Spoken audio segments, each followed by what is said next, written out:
Hi everybody, how are you going? Dr. Brooklyn Storm here, the Director and the Principal Psychologist at Cerebellum Consulting.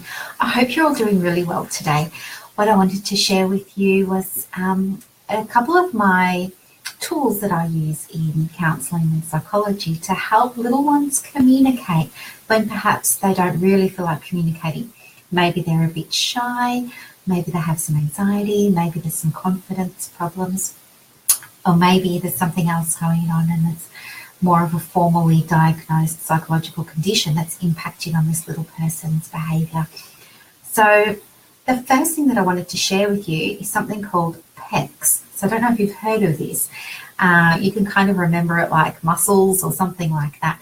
But PECS stands for Picture Exchange Communication System. So that's really cool. And all it is well, not all it is, I'm not minimising its importance because it's very important. But what it is it's a set of pictures.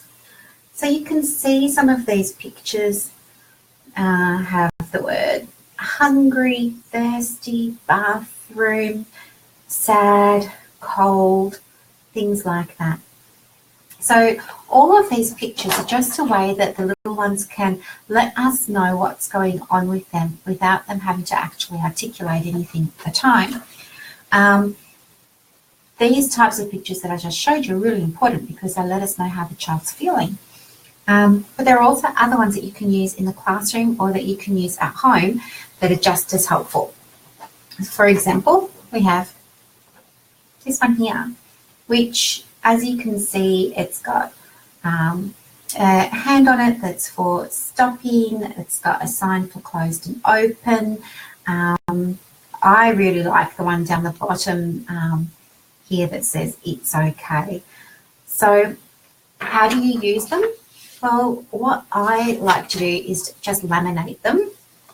And when you've got a bunch of the ones that you want, you just laminate them, hole punch them in the top corner, and then I pop them on a little lanyard maybe. Children can wear, they don't lose it. And then whenever they want to express themselves or answer a question or initiate dialogue, they can do so by flipping through and finding you the correct picture and holding it up. So you can make your own, but there are some really great websites that you can look at for them as well. I'll put the comment in here for you. It is called PECS.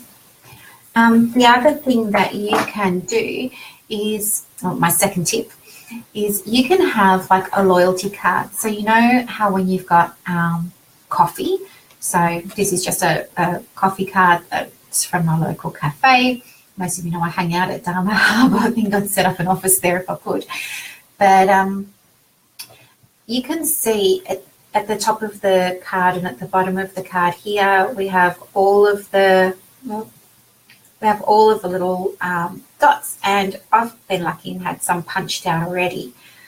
So what you would do is you can make a little card like this yourself if you're into arts and crafts, and you are able to maybe across the top, across each of the sides and across the bottom, write a different target behaviour.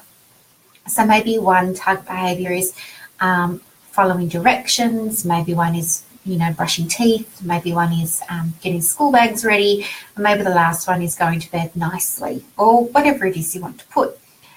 When all of the stamps, hey Tess, how are you going? When all of the holes have been punched on a little card for one target behaviour, you would give them a little reward.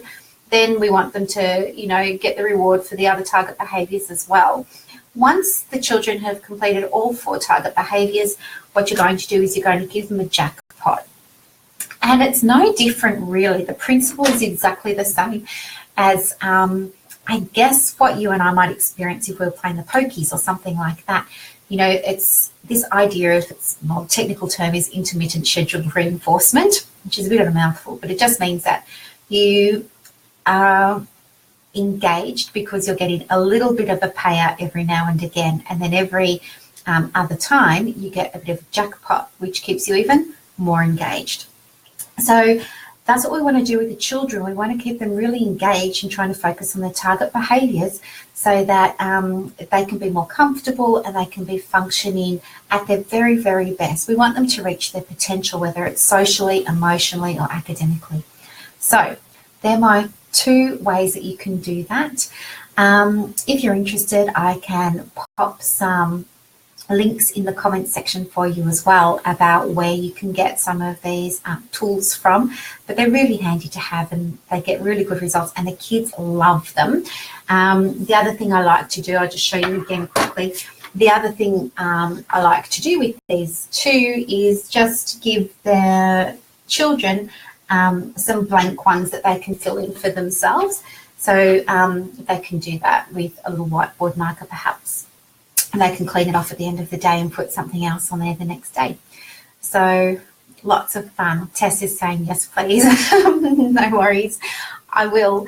And yeah, for anyone who's interested, just wanted to let you know that I'll also be putting together a collection of articles on all sorts of things to do with autism, ADHD, ODD and CDD. So ODD being oppositional defiant disorder and CDD being conduct disorder. So you can keep an eye out for those. If you're interested in getting any, you can email me or send me a comment or a private message.